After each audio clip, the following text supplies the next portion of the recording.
La séquence est surréaliste, mais pourtant vraie.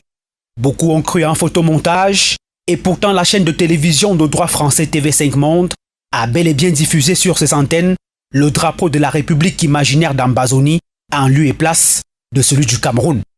L'émission 64 Le Monde en français, dans son édition du 23 janvier, présente ce drapeau bleu-blanc frappé d'une étoile et d'un oiseau à côté du nom Cameroun pendant la rencontre contre la Gambie.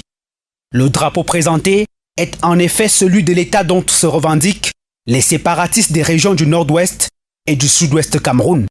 Pourtant, le monde entier connaît le drapeau officiel du Cameroun et surtout TV5 Monde qui collabore très souvent avec l'État du Cameroun et qui a à sa tête une compatriote camerounaise au nom de Denise Epoté. Cet instrument de domination et de manipulation de l'Occident sur l'Afrique sait pertinemment que le drapeau du Cameroun est dominé par 3 bandes verticales de dimension égale, le vert, le rouge et le jaune, avec une étoile dorée sur le rouge. Cette image va susciter l'indignation du peuple camerounais qui se demande si c'est une erreur ou une occasion pour cette chaîne de manipulation des masses d'afficher officiellement son parti sur la sécession du Cameroun.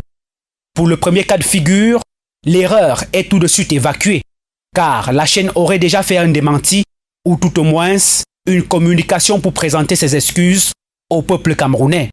Le deuxième cas de figure reste donc le plus plausible. TV5 Monde, selon certains observateurs, a tout simplement voulu profiter de la grosse audience de la CAN pour afficher officiellement sa position sur le Cameroun. Et qui dit TV5 Monde, dit l'Occident car la chaîne créée en 1984 est détenue par la France, la Belgique, la Suisse, le Canada et la Principauté de Monaco. Sur les réseaux sociaux, la France et ses alliés sont clairement pointés du doigt par les internautes qui les accusent de promouvoir la déstabilisation du Cameroun.